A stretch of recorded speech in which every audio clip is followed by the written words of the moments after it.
Megan, I do understand, right? But at the same time, it's probably time for you to see what you are.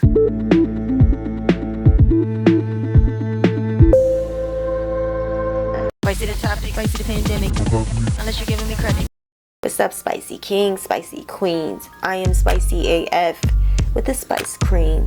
Over here we talk celebrity, political, spiritual, and real life drama.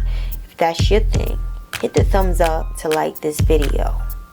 Meghan Markle has a podcast and she talks about her first time knowing she's black, basically, when she was never treated as a black woman. She didn't even feel black probably until she got with her white husband, Harry, the prince. Take a look. I think for us it's so different because we're light skinned. You're not treated as a black woman. You're not treated as a white woman. You sort of fit in between. I mean, if there's any time in my life that it's been more focused on my race, it's only once I started dating my husband. Then I started to understand what it was like to be treated like a black woman, because up until then I had been treated like a mixed woman. And things really shifted. So as you can hear, Meghan is not, she's not stumbling over her words. She's saying what it is. She's telling you, and a lot of people would see this as privilege, like Don Lennon. Take a look and listen to what he has to say about it.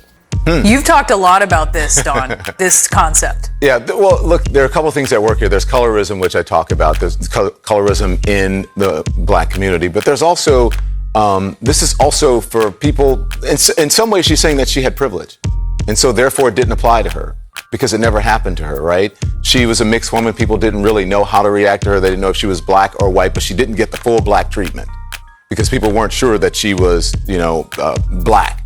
I think most African Americans probably looked at her and said, oh, I know that's a black woman, but I think the larger culture may not have realized that. But what she is coming from is a place of privilege where she did not have to deal with racism until she married a white man, and she's got all this criticism and all this attention, and suddenly she understood or understands what it's like to be part of a group of people, especially women in this country or in Europe, who are discriminated against. So I think it was eye-opening for her. It's certainly real. And, it's interesting. Mariah Carey has a very similar experience. I remember when Mariah Carey came about in the 90s, people didn't know what to do with her. In that podcast, she talks about even people when, not knowing how to do her hair, and her, the people who were in charge of her and trying to establish her as an artist didn't really know how to market her. Do they market her as a black woman? Do they market her as a mixed woman? Do they market her as a white woman? They didn't really know how to do it. So I think it's an eye-opening podcast, and I commend Meghan Markle for going there, even though it is a bit shocking that at 30-some years of age, she is just understanding what it's like to be a black woman in America. Okay, so Don Lemon has some good points. In our community, there is colorism and there's privilege. When you're light-skinned, and it starts all the way back to slavery. It starts all the way back to the house noon and the field noon, okay? And the complexion of your skin it goes back to the brown paper. We were just treated so, it's just awful, terrible. Our ancestors were done bad, for real. And Meghan, she said and I didn't, honestly, when I look at Meghan, I didn't know she was black. I don't see it. But she just has more DNA of her counterpart. So that's why you can't really tell. But when I listen to what Don says, what Meghan says, it's time to speak what I think. You know what? I can't blame Meghan, because in our community, when Don talks about colorism, it's true.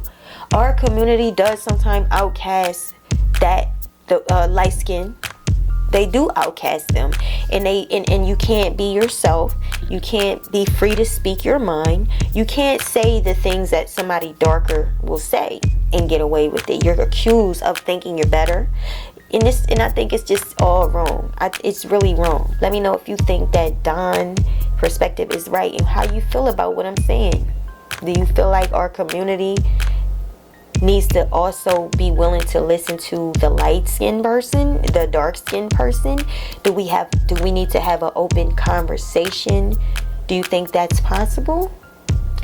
Let me know what you think, guys. Also, like this video and stay tuned because there's more to come. Peace.